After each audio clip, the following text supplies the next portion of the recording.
Com a ajuda de pessoas curiosas e abertas a repensar paradigmas, nosso Laboratório de Futuros NeoExplica nos permitirá dar um rolê no futuro, definir territórios emergentes para a sustentabilidade, projetar tendências e visões e dar um empurrãozinho na construção de um presente e um futuro mais sustentáveis.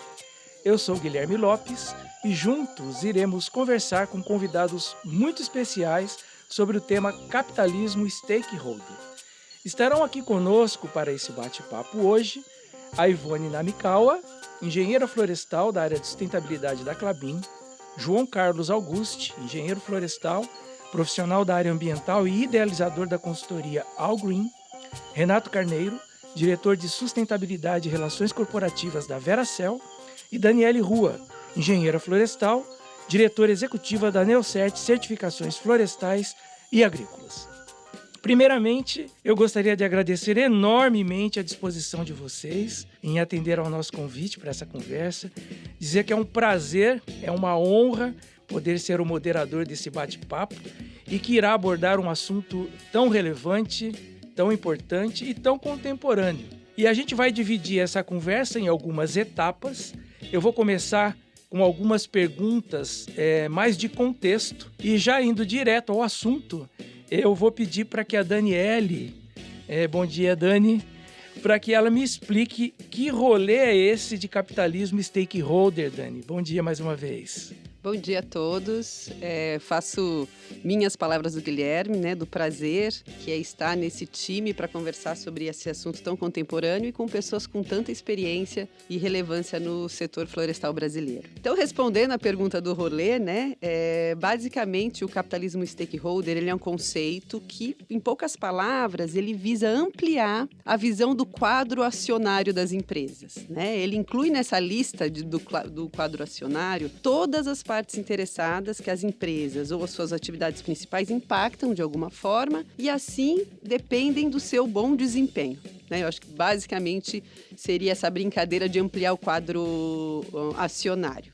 E o escopo também no capitalismo stakeholder, ele traz uma perspectiva de que as empresas são responsáveis pelas pessoas que ali trabalham, pelos fornecedores que tiram dali o seu sustento, né, diário, pelos seus consumidores e também pelas comunidades do seu entorno, né, da sua inserção territorial, que é uma coisa muito importante, especialmente quando a gente está falando do próprio setor agrícola, né, e florestal brasileiro.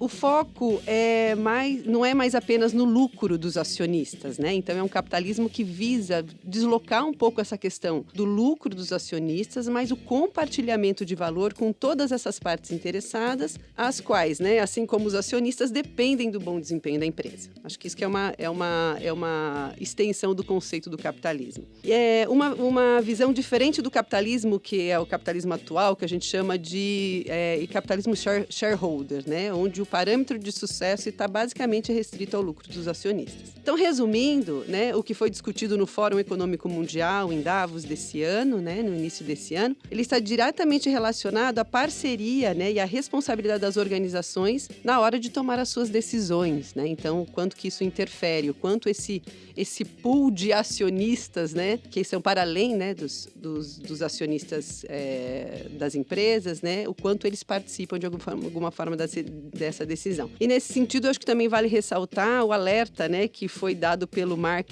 Benioff, o CEO do Salesforce, na ocasião do Fórum Econômico, né, que cunhou esse tema, que trouxe luz, né, para esse tema, onde ele diz que o planeta é o maior stakeholder, né, e, portanto, deve ser considerado na relação dos acionistas de todos os negócios.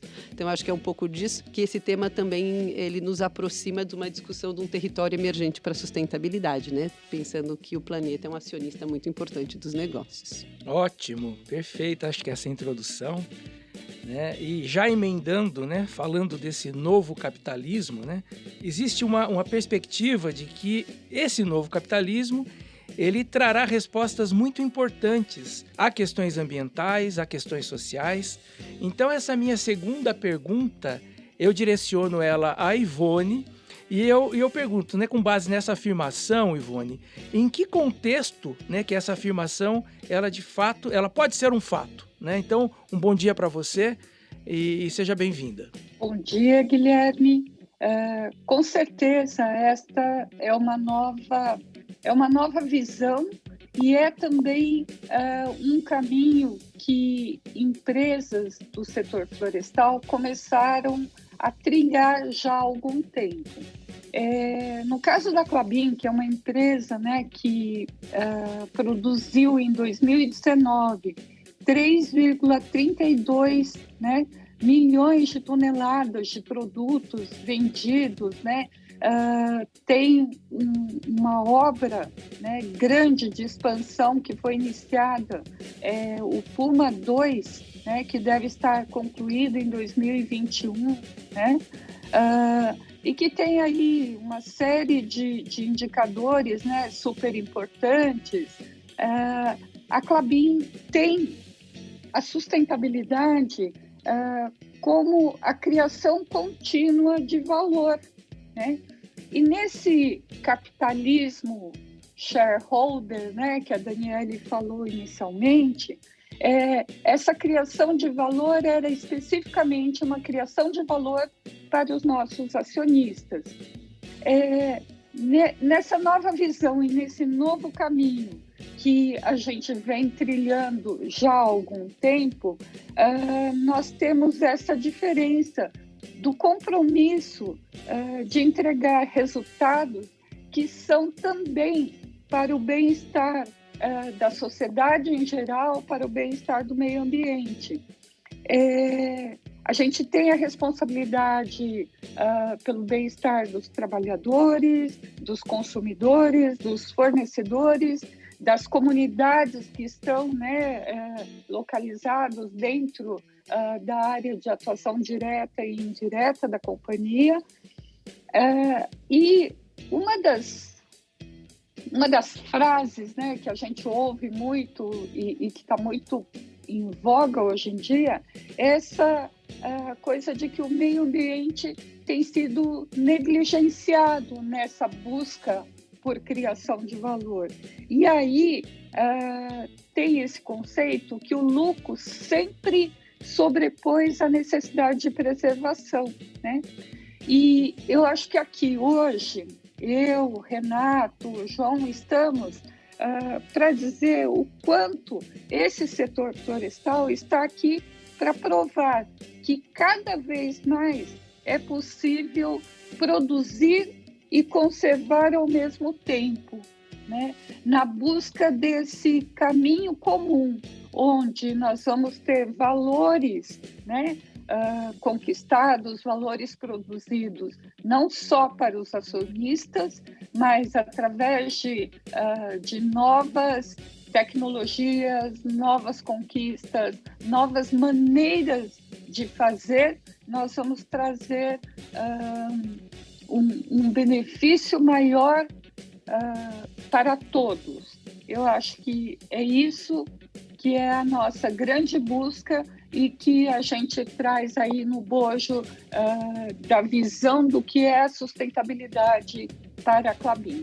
Excelente, Ivone. Eu acho que é bem isso, né? A gente que tem aí uma certa vivência de algum tempo no setor florestal, de plantações, a gente observa claramente esse movimento, né, em várias companhias, e isso também bastante influenciado, né, pelas certificações. Então eu acho que é bem isso, concordo plenamente com o que você vem colocando aí. Bom, eu vou partir então para uma terceira pergunta, ainda nessa linha mais contextual. Essa pergunta vai para o Renato, da Veracel. Renato, tratar os stakeholders de forma equânime é uma premissa, né, desse capitalismo stakeholder. Eu queria que você explicasse para a gente, há algo nesse sentido nas práticas da Veracel? Bom dia e seja bem-vindo, Renato. Obrigado pelo convite, Guilherme. É um prazer estar em tão boas companhias. A Ivone abordou de forma muito oportuna e feliz essa questão. O setor de celulose e papel, o setor de empresas de base florestal, estão passando por um processo de transformação bastante grande, né, nesse aspecto. Isso vem acontecendo há muitos anos. Dentro do agronegócio, eu não tenho dúvida em afirmar de que é um dos setores, um segmento que tem aí hoje, né, um avanço bastante grande, né, em aplicar esses conceitos, né, do capitalismo stakeholder e da sustentabilidade do negócio nas suas operações. Nós, da Veracel, acreditamos muito, né, numa máxima, né, do Michael Porter, que diz que não há empresa de sucesso em território fracassado, né? E o setor de base florestal, né, ele tem como característica ser um empreendimento de alta interferência territorial. E, nesse aspecto, as nossas operações têm que harmonizar muito bem, né, com esse ambiente, né, onde nós estamos inseridos. Primeiro, é fundamental para que possamos usufruir, né, dos recursos naturais, e nossa atividade está intimamente ligada a esses recursos. Nós precisamos efetivamente ter uma nova visão, né, de gestão de paisagem. E essa gestão de paisagem ela envolve uma gama enorme de variáveis, desde a harmonização da floresta plantada com, né, a floresta nativa, com o bioma no qual nós estamos inseridos, no caso aqui da Veracel, o bioma Mata Atlântica, como uma série de iniciativas, né, de forma cooperada com outras instituições, para que possamos tirar o melhor proveito e em escala adequada dessa harmonização, dessa busca, desse manejo de paisagem. Do ponto de vista social, né, nós temos um compromisso bastante grande de efetivamente ver como é possível fazer um melhor compartilhamento do valor gerado pelo negócio, no conceito de que, obviamente, não é mais possível operar, né, numa lógica de que o empreendimento precisa exclusivamente ou prioritariamente ou majoritariamente remunerar os seus acionistas. É necessário, de fato, incorporar esse novo conceito, ampliando o conceito de acionistas, incluindo, né, os públicos de interesse, os chamados stakeholders, enfim. Então, é necessário que a empresa tenha uma clara política, né, por exemplo, de estimular e fortalecer a sua cadeia de valor, através, por exemplo, né, dos seus fornecedores de serviço, dos seus fornecedores de materiais, principalmente para os pequenos e médios, né, para aqueles que têm maior fragilidade na sua manutenção e perenização, portanto, é necessário estabelecer políticas claras com relação a isso e de longo prazo, né? E no caso da Veracel especificamente, Guilherme, nós temos um ambiente de negócio bastante desafiador, né? Pelo processo de colonização que aconteceu, né, ao longo dos séculos aqui no nosso território, onde o Brasil começou, ele gerou uma série de distorções e desigualdades muito profundas, enfim. Infelizmente, ainda temos aqui no extremo sul, onde nós estamos, um grande bolsão de pobreza. E essas desigualdades, elas se espelham no conflito. Na medida em que atuamos num ambiente tão desafiador, né, a Veracel se deparou, para vocês terem uma ideia da escala disso, a Veracel se deparou entre 2008 e 2011 com um processo crescente de ocupações de áreas por movimentos populares, né, centenas de famílias, enfim, né, levadas por esses movimentos, chegaram a ocupar 30 mil hectares de áreas da Veracel. Desses 30 mil hectares, 18 mil hectares eram de áreas produtivas, né, plantadas para garantir o abastecimento da fábrica. Isso ensejou, por parte da Veracel, né, um processo de abertura de diálogo, né, e esse diálogo, né, que não foi uma coisa fácil de ser construída, né, porque substituímos uma relação, né, de oficial de justiça e de polícia, de fato, por sentar à mesa e buscar dialogar. Esse diálogo, ele gerou 2 grandes acordos que a Veracel fez com intermediação, inclusive, do governo, né, que foi um mediador que nós encontramos com legitimidade para fazer essa mediação inicialmente. E esses 2 acordos levaram a um projeto, né, de suporte à agricultura familiar, com base nos conceitos de reforma agrária. E esse projeto, hoje, né, suporta uma grande plataforma, né, de apoio à agricultura familiar, que envolve a agricultura em si, com bases orgânicas, a apicultura, a pesca artesanal e o beneficiamento de marisco, envolvendo hoje centenas de famílias, enfim.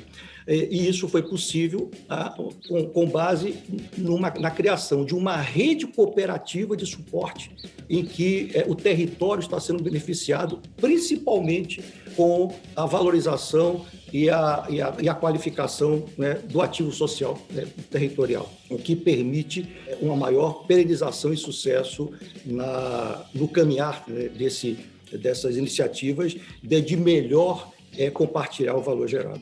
Realmente, a região do extremo sul da Bahia, né, é uma região bastante complexa, né, com relação a esse contexto social. A gente teve aí a oportunidade de acompanhar de perto toda essa movimentação e que exigiu muita habilidade aí por parte da Veracel para conseguir explorar de forma inteligente, racional, esses relacionamentos. E eu acho que o caminho é esse, né? A gente tem notado resultados bastante importantes, né, fruto dessa iniciativa. Bom, eu tenho uma pergunta ainda dentro desse contexto, né, mais contextual para o João Augusti. João, para defender os princípios do capitalismo stakeholder, as empresas elas precisarão de novos indicadores. Então eu te pergunto, quais seriam, né, esses indicadores? Quais indicadores podem ser uma tendência nesse sentido? Bom dia, João, seja bem-vindo. Bom dia, Guilherme. É um prazer estar aqui com vocês. Vamos lá, sem dúvida, realmente a gente precisa pensar em novos indicadores, precisa pensar em novas métricas e formas de divulgação. Eu vou passar aqui rapidamente alguns exemplos, mas que ainda precisam ser bem melhorados. O processo de licenciamento, ele é um processo que define indicadores, define métrica, mas ele não conseguiu se comunicar com o grande público. Realmente ele está instalado, ele poderia ser até melhor aproveitado, mas infelizmente ele não está fazendo esse papel. Depois, com o advento das certificações, e eu vou pegar aqui o exemplo das certificações ambientais, da ISO, das florestais, do FSC, do CFOR, aí eles trouxeram um componente a mais. Além de definir indicadores, performance, réguas, né, para melhorar a performance, eles exigiram um relacionamento com os stakeholders. Aí a sociedade começou a ganhar, a sociedade começou a interagir, mas ainda também está em desenvolvimento, né? Recentemente, em paralelo um pouco com as certificações, vieram os indicadores para reduzir os riscos dos investidores, que é o tão falado atualmente do ambiental, social e de governança, né, que tem diversas plataformas aí para serem escolhidas e as empresas escolhem mesmo, né? Então aí que fica um pouco difícil. Quando elas passam a escolher, fica um pouco difícil dessa sociedade que quer se engajar, comparar a performance das empresas. Então tem o CDP, tem os índices das bolsas de valores de São Paulo, de Nova York, tem outras iniciativas que complementam esses indicadores, que é o TCFD, que trata mais a questão do clima, o Science Based Target, que ajuda as pessoas, as empresas a definirem metas, os bonds, né, os green bonds, as debentures, né, de clima, de ambiental, de social, de sustentabilidade, tudo isso ajuda a ter indicadores, ter melhores performances, mas está ainda direcionado ao risco do investidor. Então não alcançou o grande público. O grande público não está totalmente engajado, participando desse desenvolvimento, né? Eu faço de novo um parênteses com a questão das certificações, onde tem os clientes, né, como os mais interessados, e grupos, nichos da sociedade, através da sociedade civil organizada, participando desse processo. Bom, então agora eu quero trazer a resposta. O que realmente o João acha que pode ser um grande salto aí para as corporações e para os stakeholders? É colocar os indicadores lado a lado com o resultado financeiro da empresa. Então, através do cálculo das externalidades ambientais e sociais. Então, tem externalidades das empresas que são positivas, que é um benefício que as empresas estão gerando para a sociedade, não está sendo reconhecido, como na regulação do clima, por exemplo, as empresas de base florestal.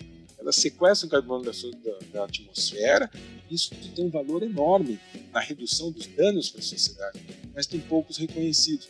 Mas também tem externalidades negativas que precisam ser calculadas, monetizadas, colocar lado a lado com o resultado financeiro da empresa. Aí nós vamos ver neste balanço se essa corporação, frente aos seus stakeholders, ela está dando lucro, que seria balanço entre financeiro, social e ambiental, ou prejuízo para a sociedade. Porque quando a empresa toma um prejuízo financeiro, é um prejuízo para a sociedade. E às vezes ela pode estar somada com prejuízo ambiental e prejuízo social também.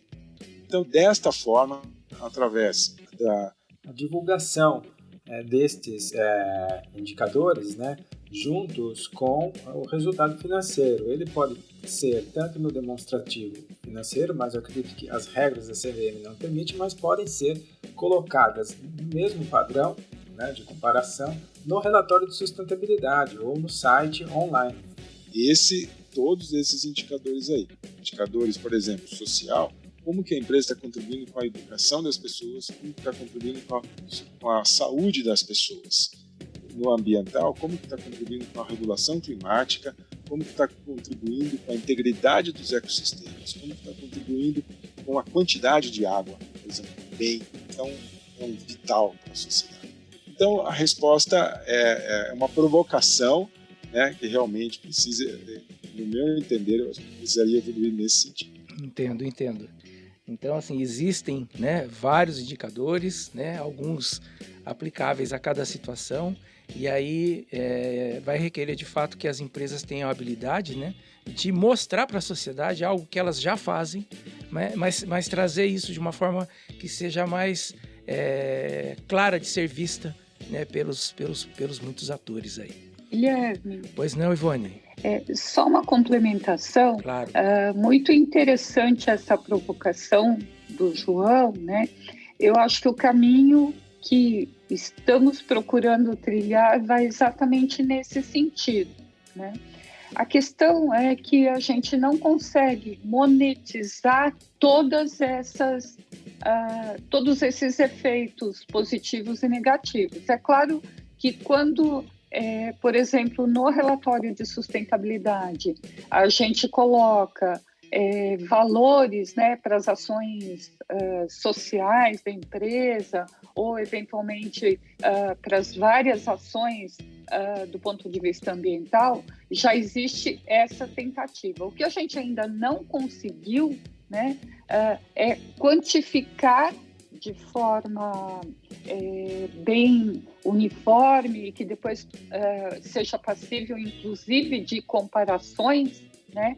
A gente ainda não conseguiu quantificar todos esses benefícios ou impactos positivos e negativos, né? Então, no primeiro momento, a gente precisa conseguir acabar de quantificar e tentar monetizar, né, para a gente poder colocar no relatório financeiro, lado a lado, esses indicadores. E, sem dúvida, o João está certo, é a forma como talvez a gente consiga demonstrar de uma maneira mais visível para todos, não só para os investidores, né, como em alguns casos a gente já faz, não só para os investidores, mas para todos os stakeholders e para a sociedade em geral. Ótimo, Ivone, é isso mesmo.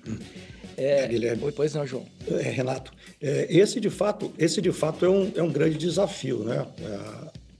As empresas precisam efetivamente desenvolver fórmulas e mecanismos e sistemas de cálculo que tragam, né, esses custos, né, que a gente chama de intangíveis, ou alguns chamam de custos invisíveis, enfim, que são relacionados, né, com os benefícios gerados pelo negócio como um todo, mas também, obviamente, né, os impactos negativos que eles estão gerados e se a empresa os mitiga, como mitiga, e se não consegue mitigar, como ela os compensa, né? Porque é a forma de você, obviamente, responder à sociedade. Mas, pelo menos, nós temos hoje muita clareza de que é necessário estabelecer efetivamente, né, um painel, né, de indicadores. Aí você tem uma série de fontes hoje, né, de inspiração, que vai de ODS, né, indicadores de estabilidade de longo prazo do negócio, enfim. Mas é necessário que a gente tenha muito claro de qual é a natureza do nosso negócio, né, onde ele efetivamente impacta, né, do ponto de vista positivo e negativo, e o que a sociedade, esses stakeholders, esperam, né, desse negócio. E a partir daí a gente pode, obviamente, indicar nessa cesta de indicadores que o João e a Ivone muito bem mencionaram, como a gente explicita, né, as nossas ações e como efetivamente a gente dialoga e como a gente dá transparência à sociedade do que nós fazemos no nosso dia a dia, nas nossas operações, e como é que efetivamente nós estamos lidando com esses impactos e, principalmente, como é que a empresa está fazendo, efetivando o seu compartilhamento de valor nesse conceito que nós estamos discutindo hoje aqui, do capitalismo stakeholder, né, para que o negócio seja efetivamente uma relação de ganha-ganha com uma gama maior, né, de partes interessadas. Ótimo, eu até agradeço aí essas contribuições, né, de Ivone e de Renato aos comentários do João, porque me ajudam até a fazer um link, né, com a minha próxima pergunta, e aí já passando por uma etapa de perguntas mais de tendências, né? Então eu devolvo agora a palavra para a Ivone, já que o Renato até tocou no tema dos ODS, né? Ivone, a Klabin publicou recentemente, né, a tendência de reportar a sua performance socioambiental em relação aos Objetivos de Desenvolvimento Sustentável, né, os ODS, através de indicadores próprios. Então ela adaptou, né, ou algo assim, e criou os KODS, né, da Klabin.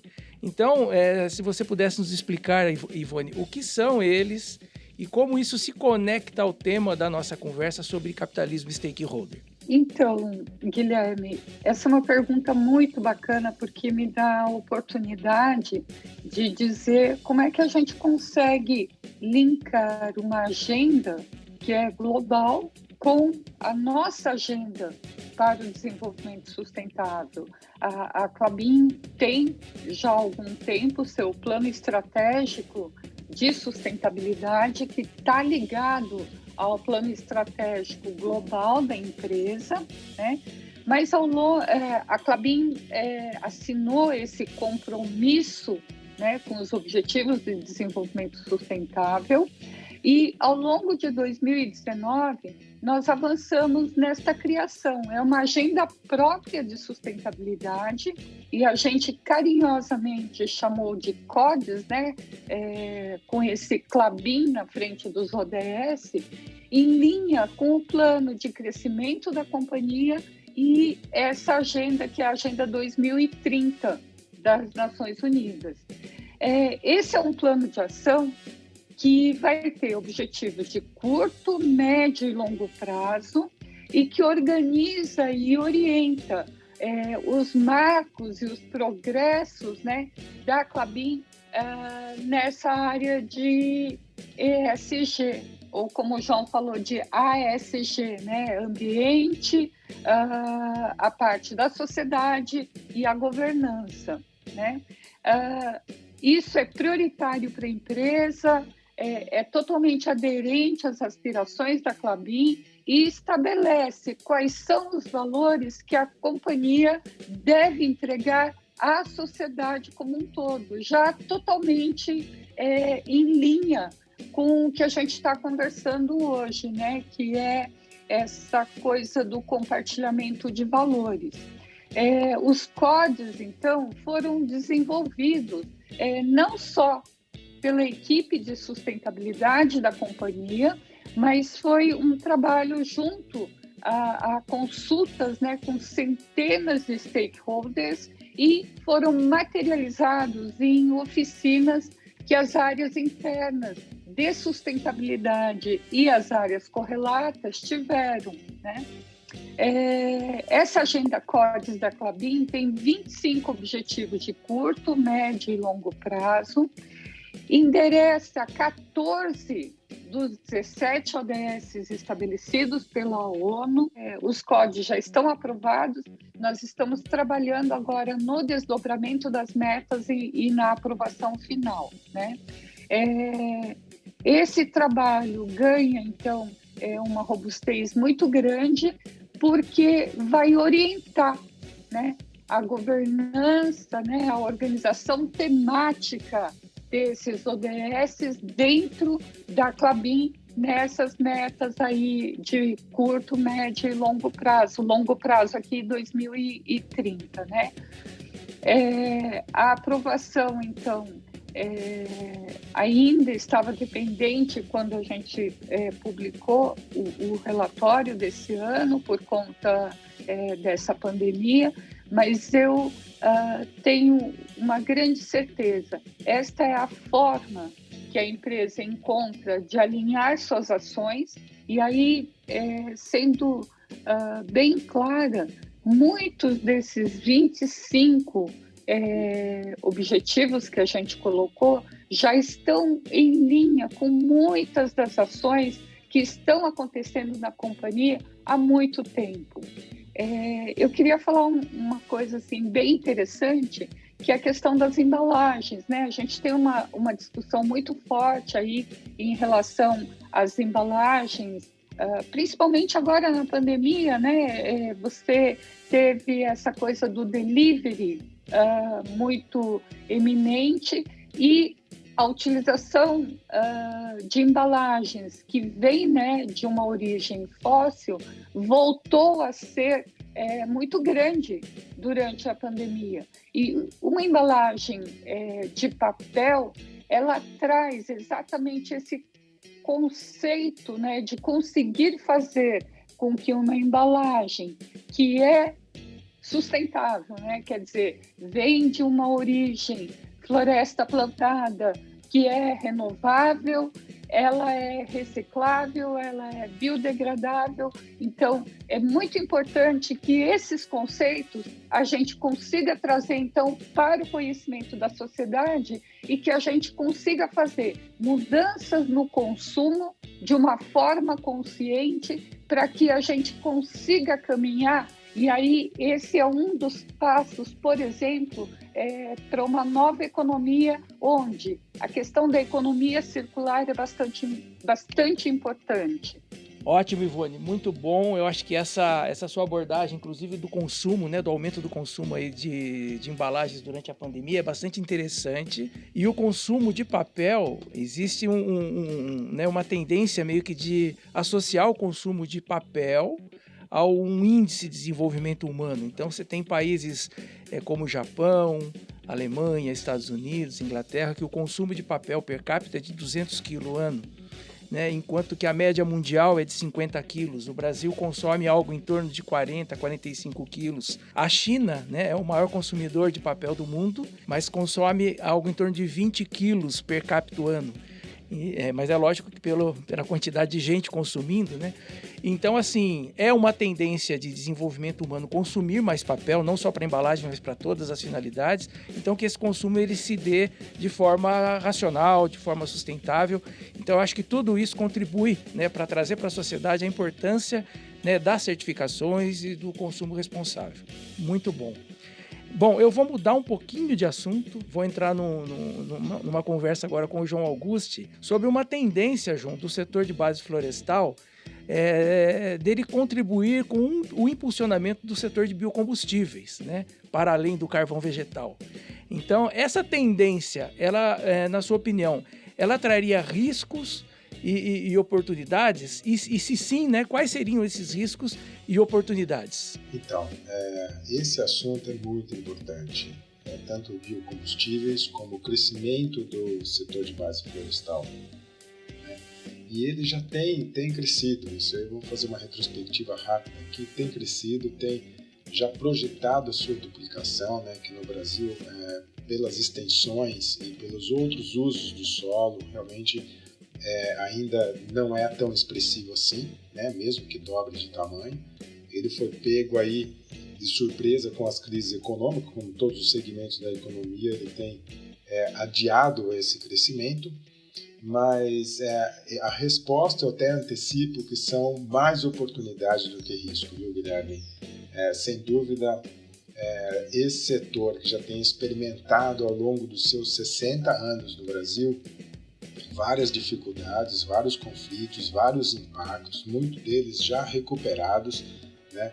Já tem aí patamares de regiões que têm melhorado muito as questões ambientais, as questões sociais, a questão de econômica, levando aí novos cadeias produtivas, né, a partir desses investimentos de base florestal. Realmente eu só vejo como vantagens a expansão associada aos biocombustíveis, né? E sem dúvida esse setor realmente ele vem para cada vez mais fortalecer essa questão da participação na matriz energética brasileira, né? Tanto já existe há muito tempo a participação do carvão, a participação da madeira e caldeiras, o cavaco, o pellet, o licor negro, né, que é base fundamental aí da matriz energética das empresas, né, e mais recentemente as biorrefinarias. Então, tanto a lignina como o etanol, né, da madeira são aí potenciais, né, fontes de energia para a sociedade. Sem dúvida que vem realmente causar uma grande transformação. Isso no segmento econômico, no segmento de bens para a sociedade. E no segmento da base florestal, dos territórios, né, as ferramentas que existem hoje e outras que serão implementadas, as de hoje, as certificações, a interação, como nós já comentamos aqui, a interação com a sociedade, os índices que essas empresas precisam buscar para se posicionar frente a investidores, isso sem dúvida vai trazer benefícios para a sociedade como um todo, para os stakeholders, né? Todos eles. Então, eu acredito que as oportunidades são muitas, os riscos são menores. Eu acho que esse setor passou, como eu falei, de conflitos, de impactos. Ele tem se apresentado como um grande protagonista, né? Ele tem se exposto, né? Essa exposição é muito importante. Essa exposição engrandece, essa exposição molda a forma de trabalhar dos gestores, de interagir com a sociedade, de dar mais transparência, de dar mais respostas à sociedade, de receber, né, boas contribuições para que possam realmente fazer uma transformação, um crescimento mais sustentável. Então, com biocombustíveis, com outros produtos, né, que estão aí já nas linhas de pesquisa e de produção, de pré-produção a partir da madeira, né, a partir da biomassa, realmente vem sempre favorecer muito a sociedade como um todo. Esse é o meu ponto de vista. Ótimo, João. Obrigado pela sua resposta. Bom, eu passo agora para mais uma questão ao Renato Carneiro. E aí, Renato, eu queria saber o seguinte: quais são as oportunidades e desafios trazidos pela certificação florestal no cenário dessa tendência, né, de capitalismo stakeholder? Né? A gente sabe, né, por exemplo, que a certificação FSC ela tem todo um critério 4.4, né, que trata da relação das empresas certificadas com os stakeholders. Né? Então, eu queria que, se possível, você trouxesse para a gente, né, esse desafio, né, que a certificação florestal ela apresenta para as empresas certificadas dentro desse cenário. Bom, Guilherme, a Veracel tem feito, implementado muitos avanços e mudanças, tanto no seu modelo de negócio, na sua governança, e muito dessas mudanças, né, estão associadas ao processo de certificação e todo o amadurecimento corporativo que a empresa experimentou ao longo desses anos, né, de certificação e dessa interação, né, com o organismo certificador e com os compromissos que a certificação traz nesse contexto da empresa, né, inserida no território e nessa relação com os stakeholders. A Veracel, em 2018, adotou, né, um novo planejamento estratégico, né? Nós definimos aí 4 grandes direcionadores para esse planejamento estratégico. Esse novo direcionamento, essas 4 jornadas, como nós falamos, elas tratam, né, não só da perenidade do negócio, mas também, obviamente, de como esse negócio se insere de forma mais harmônica nesse contexto territorial. Tá? E essa experiência da Veracel ao longo desses anos, sobretudo onde nós cometemos equívocos e erros e tal, tem sido um grande aprendizado, tá? E tem nos levado a uma evolução. A Veracel tem um chassi que a gente chama de chassi de estabilidade que nos trouxe até aqui, né? E de forma exitosa em muitos aspectos, enfim. Mas certamente ele não é, né, suficiente para nos alçar ao futuro, tá? Até porque a sociedade mudou e, obviamente, precisamos mudar nesse sentido também. Uma das coisas que nós acreditamos fortemente, né, é de que a Veracel precisa, obviamente, construir um modelo de negócio que seja mais inclusivo, né, e menos concentrador. Esse é uma visão que os stakeholders nos traz e que nós estamos trabalhando fortemente, enfim. Uma grande oportunidade disso é certamente, né, na nossa interface, né, a partir da base florestal, pela capilaridade que ela tem e pela multiplicidade de oportunidades que nós temos com relação a isso. Um dos focos que nós estamos estabelecendo, além de estabelecer, né, dentro dos ODS, aqueles que mais falam, né, e dizem respeito à natureza do nosso negócio e na nossa relação com a sociedade, um deles, de fato, é a questão do combate à pobreza, por exemplo, né, em que nós estamos trabalhando fortemente no conceito, né, de criação, né, de redes cooperativas, e de um contexto de arena social em que a Veracel não seria o centro dessa arena, mas parte dessa arena, né, sendo um ativo importante, né, para compartilhar valor, um ator importante no desenvolvimento do território, mas não, obviamente, o centro disso. Uma outra questão importante que o processo de certificação também nos ajudou a compreender é de que não é possível, né, focar especificamente num projeto em si. É claro que a gestão de um projeto isoladamente ela é importante, enfim, mas o projeto em si, ele sofre uma série de interferências, inclusive de muitas variáveis que depõem, que vão pela sabotagem, né, pelo não sucesso do projeto. E poucas variáveis, quando você trata de um projeto isolado, obviamente conspiram a favor do projeto.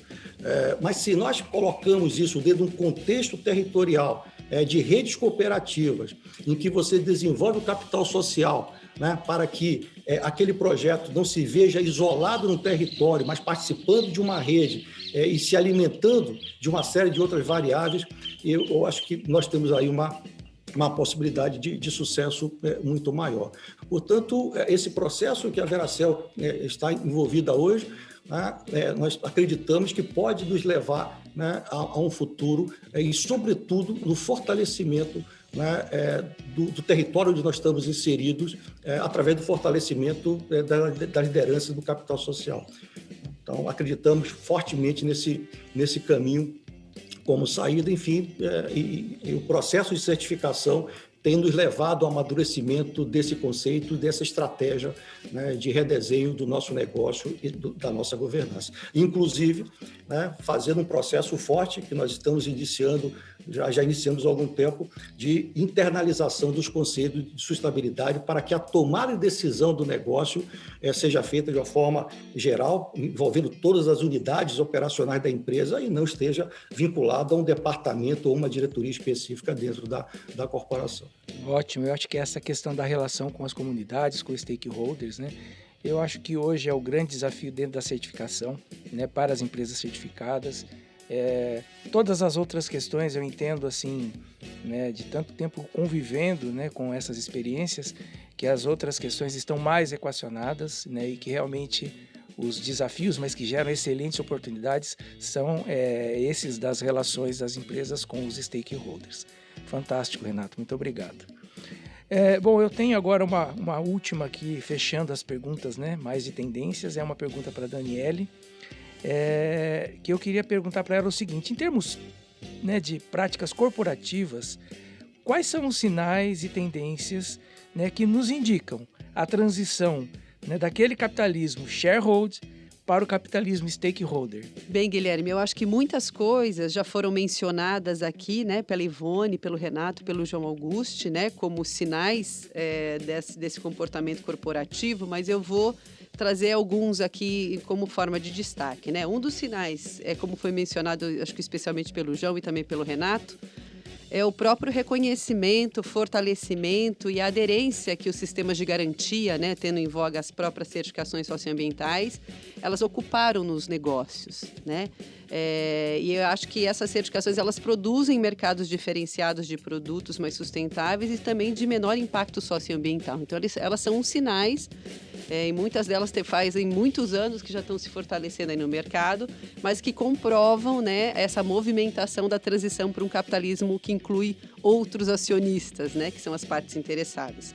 Um outro sinal que eu acho que é bem interessante, né, é o que o pessoal tem chamado de o ativismo geracional, né, que também é uma manifestação de protagonismo, né, dos stakeholders de diferentes gerações, no caso, e que se manifestam através da criação de novos modelos de negócio, né, como a gente tem visto o pool, né, de startups que têm sido criados, por exemplo, né, que são novas modelagens de negócio que tentam colocar na sua proposta de valor uma entrega escalável de impacto, por exemplo, ou mesmo pela criação de campanhas e grande fluxo de informações que a gente percebe, né, que são oportunizados pela alta capilaridade das redes sociais. Então, a gente fala que o ativismo hoje em dia, né, ele é multigeracional, né, e eu acho que essa transformação digital, ela nos dá essa oportunidade de reconhecer muitos stakeholders, né, e de todo mundo ter voz, né, todo mundo se comunica, todo mundo articula, todo mundo coloca a sua opinião em relação ao comportamento e posicionamento das empresas, né, então,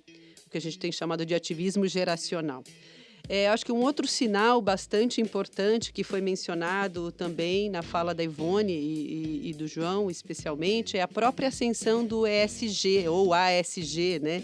Como a gente tem abrasileirado o conceito, né? Como um novo parâmetro de sucesso empresarial, né? Especialmente ditado por investidores, né? O sistema financeiro ditando um pouco esses frameworks que tentam equilibrar esses vários interesses. E, por fim, eu acho que a gente tem um sinal da criação de uma consciência comum, né, que tem se formado especialmente em torno do enfrentamento da emergência climática, né? Então, entendendo que as questões da emergência climática ela envolve multi-atores, né? Eu acho que tem uma consciência comum sendo criada, que tem a redução das emissões dos gases, né, de efeito estufa como algo de responsabilidade compartilhada, né, especialmente entre os governos e a classe empresarial. Acho que esse é um sinal também são sinais, né, de movimentação desse capitalismo com mais multi-stakeholders, né? E esses sinais, eu acho que são fatos que representam uma nova realidade, né, de produtos, de posturas, de aspirações e de atitudes mesmo, né, das pessoas e também da sociedade do século XXI. Eu acho que isso são sinais desse futuro emergente, né, para a sustentabilidade, que eu acho que cabe às empresas, os governos e os consumidores oportunizarem esses sinais para que, de fato, a gente faça uma virada para um capitalismo mais inclusivo, né? Ótimo, muito bom. Infelizmente, estamos agora nos encaminhando aí para o final desse nosso bate-papo, desse nosso encontro, né? E para finalizar, eu gostaria de pedir para que vocês nos trouxessem, né, uma fala final que pudesse aí oferecer uma visão de futuro, né, um call to action para quem nos ouve. E eu inicio fazendo esse pedido para a Ivone. Guilherme, é uma pena mesmo que o tempo esteja acabando, porque esse é um assunto tão fascinante. E eu acho que as empresas do setor florestal, nós que estamos aqui, temos muitas experiências para compartilhar, porque parece que a gente já está num caminho nesse sentido. Mas eu queria dar destaque aqui, pegando um pouco daquilo que a Dani comentou agora, né, sobre essa questão dessa retomada agora possível, se Deus quiser, do pós-pandemia e essa possibilidade, né, de uma nova economia. Eu acho que tem algumas iniciativas que precisam ser muito consideradas, né? Como esse que agora já começaram a falar muito, que é o MSI, que é esse Multi-Stakeholder Initiatives, né? Essas iniciativas multi-stakeholders que trazem os diferentes stakeholders para uma mesa de diálogo, para uma mesa de conversa, onde as questões, por exemplo, da emergência climática são tratadas de uma forma inteligente, trazendo as várias perspectivas e procurando caminhos comuns. Aqui no Brasil, eu citaria, por exemplo, a Coalizão Brasil, né, Clima, Florestas e Agricultura, que é um espaço muito interessante, onde organizações da sociedade civil, o setor privado, o setor financeiro, né, a academia, tem se encontrado para pensar em soluções para as questões de emergência climática. É fantástico você poder sentar junto aos vários setores diferentes, de perspectivas diferentes e procurar uma solução.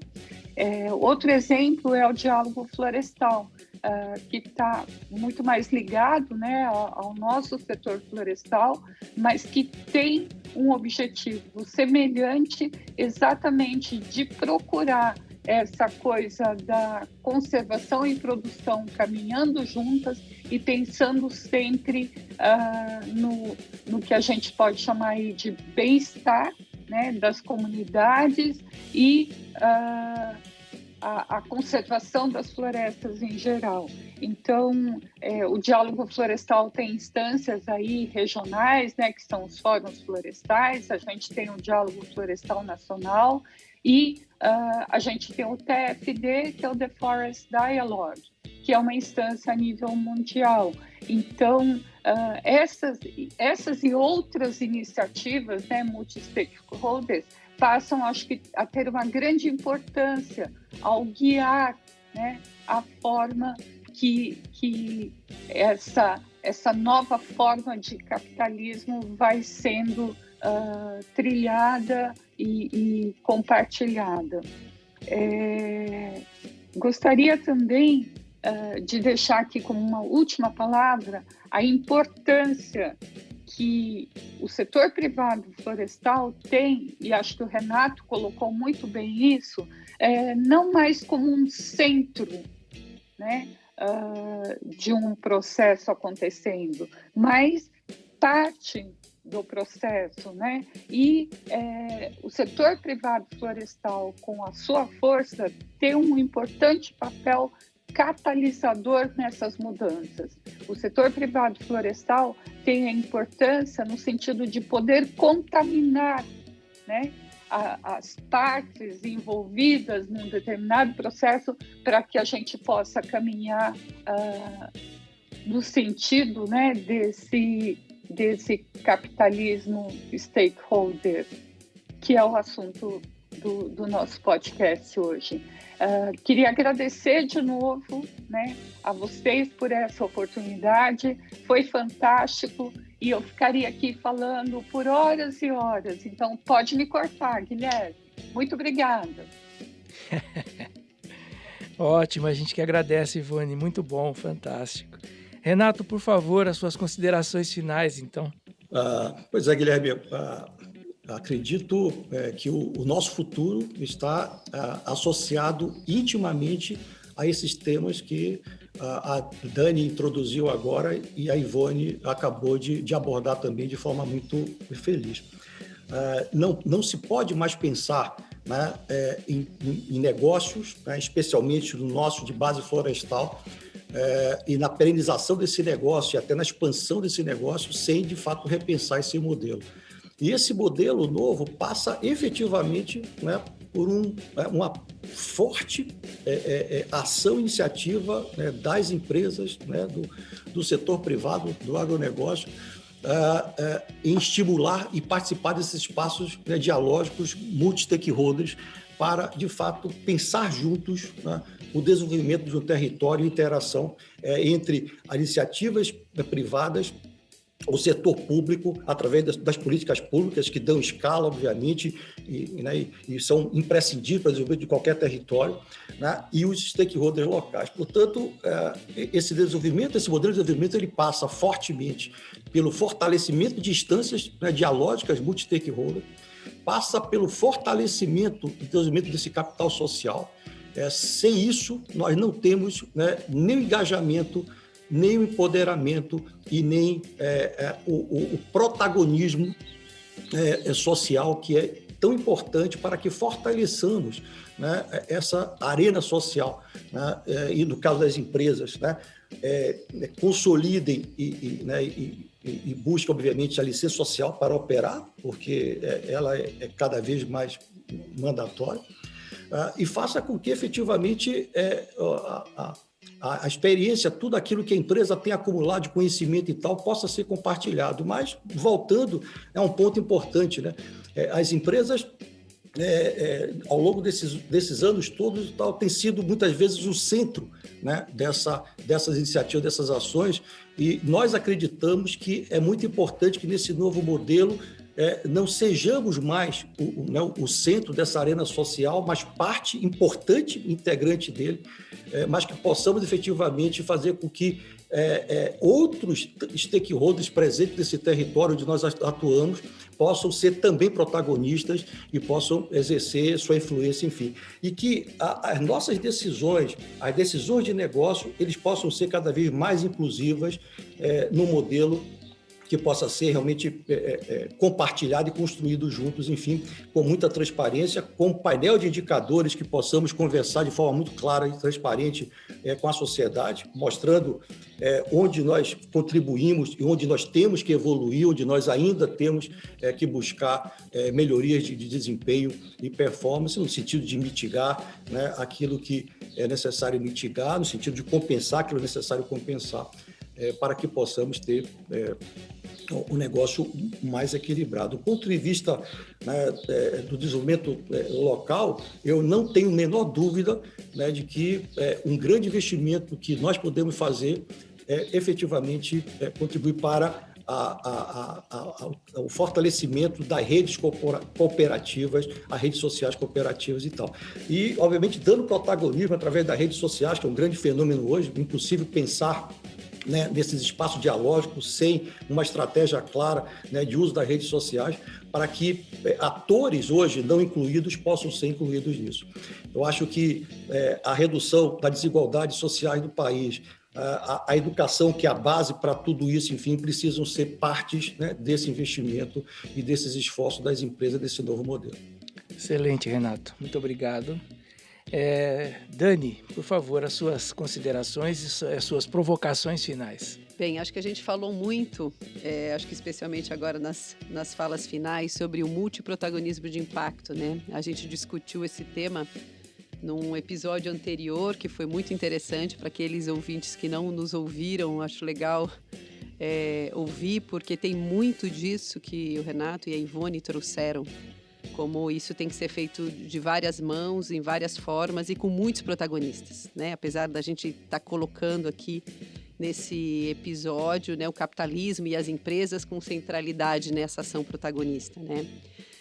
E eu queria finalizar também parafraseando um cara que eu admiro muito, que é o Ricardo Voltolini, que ele diz uma coisa que eu acho que é muito importante, assim, que o avanço da sustentabilidade depende do ativismo dos capitalistas, né? A gente separa muito o ativismo, como se o ativismo fosse uma coisa fora o capitalismo, né? Mas eu acho que essa nova onda, a gente fazer esse chamado para o ativismo dos próprios capitalistas, né?